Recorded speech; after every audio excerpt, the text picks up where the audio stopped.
អូវ៉ាស្រាឡាហ្វីតមួយដប់នេះរបស់អ្នកថ្លៃដល់50,000 ឯណោះអូម៉ាក់សម្រាប់លោកយាយចាំបន្តិចសុទ្ធតែរបស់កំមនឹងចេញលក់មានកំណត់សូម្បីតែវេបក៏ទិញមិនបានដែរណាខ្សែពេជ្រសេងជីអញពូកែធ្វើពុតមើលទៅគួរឲ្យជឿដែរតើមុននេះអញនៅតែជឿថានាឡិការបស់អញជាខ្លាំងអញមើលខ្លួនអញទៅយករបស់ខ្លាំងពេញត្រង់ឡានមកពួតគេអញឈួតហើយមើលទៅយកពូនឹងវាចោលទាំងអស់ទៅឲ្យវារៀនមេរៀនពីការចូលចិត្តពួតគេឯងទាំងនេះសុទ្ធតែជាកាដូថ្ងៃសែនព្រះខែសម្រាប់ពួកឯងបើពួកឯងវាចោលហើយថ្ងៃក្រោយកុំស្ដាយក្រោយណាស្ដាយអីរបស់ខ្លាំងភ្នែកមើលមួយផ្លែតក៏ដឹងថាជាសម្រាមទោះឯងអង្វរក៏អញមិនយកដែរត្រូវហើយចាំឲ្យស៊ីវីទៅហាងទិញរបស់សុទ្ធឯងវិញល្អជាងរបស់ខ្លាំងរបស់ឯងរាប់ម៉ឺនដងវាចោលទាំងអស់ទៅ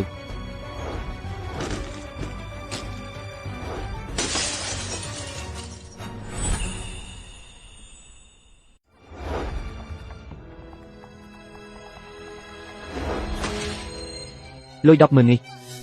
សងថ្លៃឡាន Volkswagen ចាស់និងរបស់ខ្លាំងទាំងនេះឲ្យឯងលើសលុប10,000សំបីតែថ្លៃបាញ់ឆ្នាំឡានខ្ញុំក៏មិនបានផងចុះតម្រុំទៀតដៃនឹងកាដូទៀតរបស់ទាំងនេះបុកបញ្ចូលគ្នាមានតម្លៃសរុបលើសពី 3,000 ស្អីគេ30 លាន30 លានហ៎កុំមកបោកប្រាស់គេនៅទីនេះឡាន Volkswagen ចាស់របស់អ្នកនេះបុករួមទាំងរបស់ខ្លាំងប៉ុន្មានមុខនេះច្រើនបំផុតក៏ត្រឹមតែប៉ុន្មានម៉ឺនទេឲ្យអ្នក10,000គឺមើលមុខអ្នកខ្ពស់ណាស់ទៅហើយអ្នកណាជាអ្នករីការឿងឡានពួកអ្នកមកដល់ឆាប់មកវិតម្លៃការខូចខាតត្រឹមតែប៉ុណ្្នឹងហើយរបស់របរឆ្កុយប៉ុណ្្នឹងទេគាត់ទារលុយពីខ្ញុំ30 លានរថយន្ត Volkswagen Phaeton Model កម្ពុជា12 សីឡាំង Limited Edition ទូទាំងពិភពលោកលក់តែ200គ្រឿងប៉ុណ្ណោះតម្លៃពេលចុះបញ្ជីយ៉ាងហោចណាស់ក៏15 លានស្អីគេឡាន Volkswagen ចាស់ប៉ុណ្ណឹងមានតម្លៃដល់ថ្នាក់នឹងផងអាយ៉ាកុំខ្លាច Mercedes-Benz និង Land Rover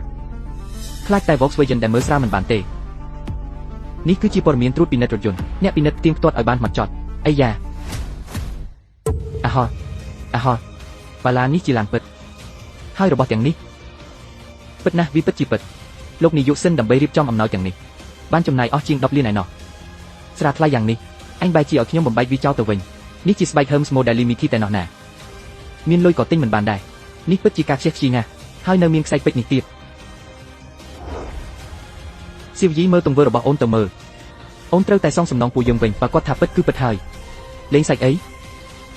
នេះជាខ្ញុំកាលពីខែមុននៅ Hermes ទីក្រុងប៉ារីសកំណត់ត្រាការទិញកាបូប Model Limited នៅហាងធំ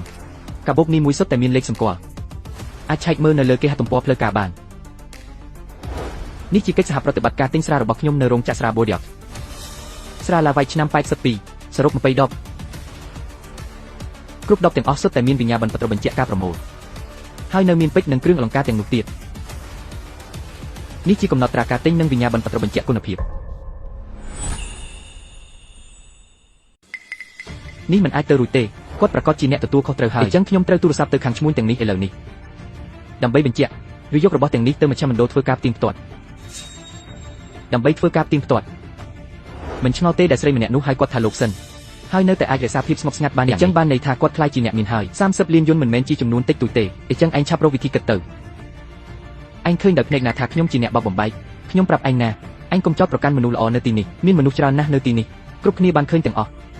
ឥឡូវឯងចង់និយាយថាវត្ថុទាំងនេះមិនមែនឯងជាអ្នកបោកបំបែកទេប្រកាសណាស់ពួកយើងបានឃើញទាំងអស់គ្នាម្យ៉ាងទៀត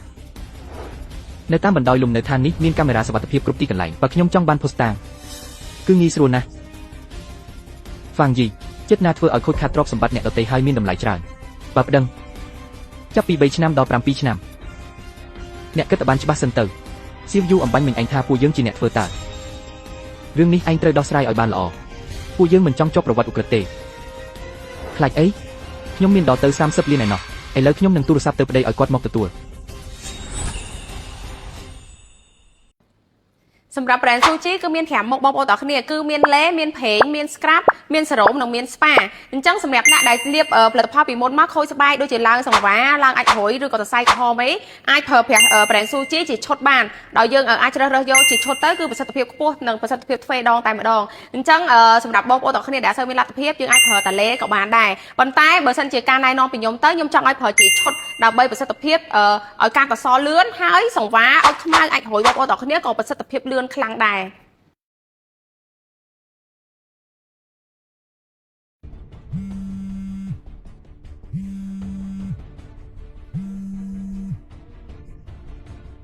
ហេប្តីសម្លាញ់មានរឿងធំហើយបងឆាប់មកខ្ញុំអំបាញ់មិញខាងពេក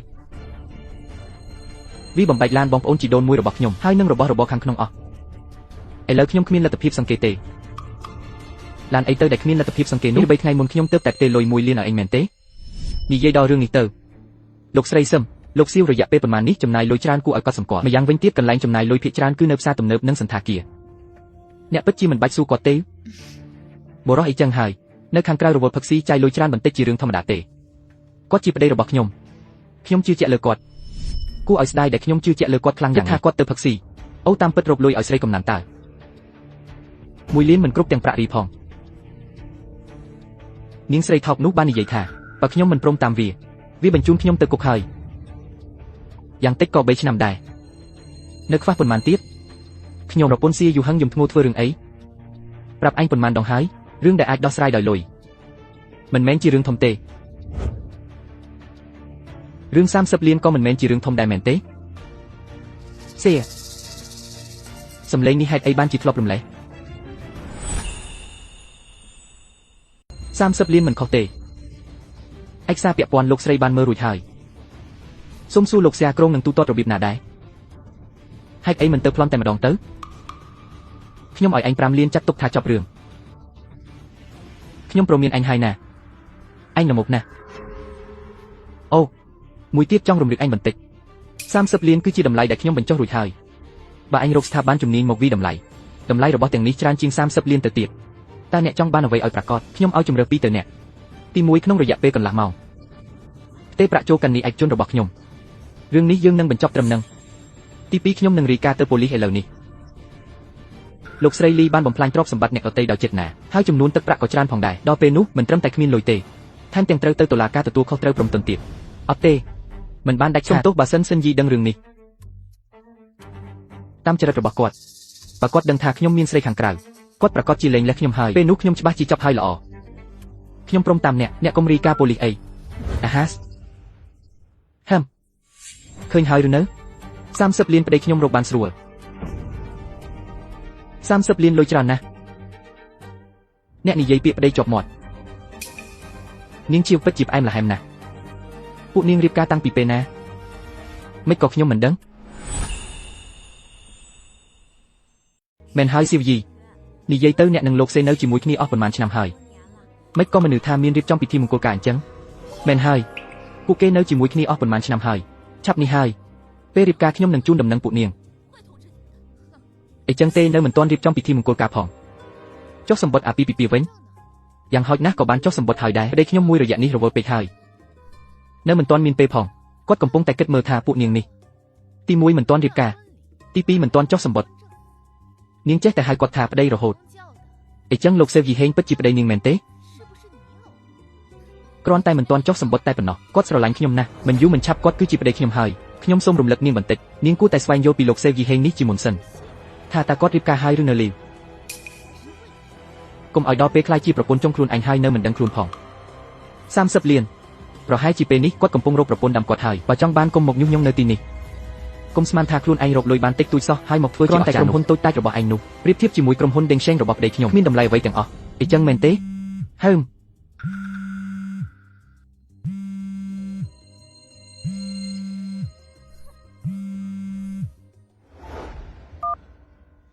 អាឡូប្រពន្ធ